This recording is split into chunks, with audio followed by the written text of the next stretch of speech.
पागल हुई औरत सड़क के किनारे अपना सिर पटक रही थी। ऐसा लग रहा था कि उससे बिल्कुल भी दर्द महसूस नहीं हो रहा है। उसे नहीं पता था कि उसके शरीर में एक दुष्ट वासना का दानव छिपा हुआ था। यह अजीबोगरीब घटना कुछ समय पहले शुरू हुई थी। तान्हा, जो रंगीन मिजाज की थी, अपनी सबसे अच्छी दोस्त की पति अकियांग से प्यार करने लगी थी। उसने अज़ेन के सामने सार्वजनिक रूप से घुटने टेक दिए, बस यह विनती करने के लिए कि अज़ेन अकियांग को एक रात के लिए उसे दे दे। लेकिन अज़ेन ने उसकी बात को साफ साफ मना कर दिया। तान्हा ने अपना आत्मसम्मान खो दिया था, लेकिन उसे वह नहीं मिला जो वह चाहती थी। इसलिए उसके मन में अज़ेन के प्रति गहरी नफरत पैदा हो गई। उसने विशेष रूप से एक तांत्रिक को ढूंढा और एक वासना का दानव बुलवाया। उसने चुपके से दानव की हड्डियों को अज़ेन के तकिए में सिल दिया, जिसका वह अक्सर इस्तेमाल करती थी। फिर उसने अज़ेन की जन्मतिथि पर एक दुष्ट मंत्र लिखा। इस तरह वासना का दानव अज़ेन से जुड़ जाएगा। निश्चित रूप से तब से अज़ेन असामान्य व्यवहार करने लगी। उसका पति उसके पास था, फिर भी वह रात भर तकिए को पकड़े रहती थी। हर बार जब अकियांग उसके साथ अंतरंग होना चाहता था तो अज़ेन उसे बुरी तरह से मना कर देती थी। एक रात दोनों फिर से इस बात पर झगड़ पड़े।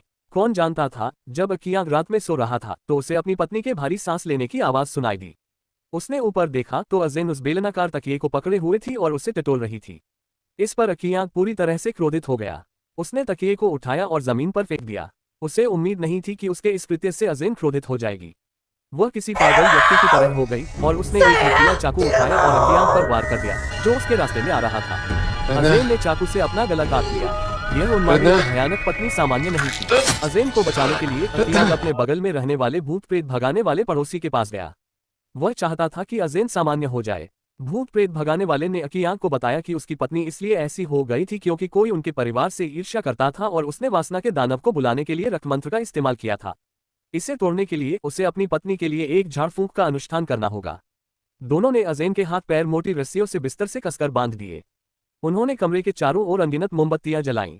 भूत प्रेत भगाने वाले ने यह मान लिया कि वासना का दानव अज़ेन की स्कर्ट के नीचे छिपा हुआ है, इसलिए उसने उसकी स्कर्ट उठाने की कोशिश की। मेरे दिल में कोई भूत नहीं है, भगवान मेरे दिल में है, भगवान मेरे दिल में है। तभी कमरे के बाहर से अचानक जोर से दस्तक हुई। भूत प्रेत भगाने वाले ने बहाना बनाया कि यदि कोई बाहरी व्यक्ति उन्हें परेशान करता है तो तांत्रिक शक्ति काम करना बंद कर देगी। ये कहते हुए उसने अकियांग को बाहर धकेल दिया ताकि वह उनसे निपट सके। आने वाली वही तान्हा थी जिसने ये सब किया था। अनुष्ठान को जारी रखने के लिए अकियांग ने तान्हा को कमरे में खींच लिया और उसे दीवार पर दबा दिया। वासना के दानव ने तान्हा के युवा और सुंदर शरीर को पसंद किया। उसने तुरंत उसे नियंत्रित किया और उसे दरवाजे से बाहर भगा दिया। भारी बारिश में वह राजमार्ग के पास पहाड़ी सड़क पर तेजी से दौड़ी। वह किसी राक्षसी शक्ति के अधीन थी और असामान्य रूप से मुड़ गई थी। इस बीच कमरे में भूत प्रेत भगाने वाला मुस्कुराते हुए अपने कपड़े उतार रहा था, अज़ेन के साथ सोने की कोशिश कर रहा था, जिस पर उसकी लंबे समय से नजर थी। कौन जानता था कि अकियांग ठीक उसी समय दरवाजा खोलकर अंदर आ गया और भूत प्रेत भगाने वाले को बिस्तर से खींच लिया। एक पल में कमरे की सारी मोमबत्तियां बुझ गईं। अज़ेन, जो अभी बिस्तर पर थी, गायब हो गई थी। अकियांग ने सोचा कि यह भूत प्रेत भगाने वाले की करतूत है और उसने उसकी कॉलर पकड़कर अपनी पत्नी को वापस लेने के लिए कहा। जिस भूत प्रेत भगाने वाले पर कब्जा था, वह चिल्लाता हुआ बाहर भागा। मामला अकियांग की सहनशक्ति से बाहर हो गया था। उसने तुरंत दराज से अपनी पिस्तौल निकाली और आवाज का पीछा करते हुए उस पर कब्जा किए हुए भूत प्रेत भगाने वाले को ढूंढा।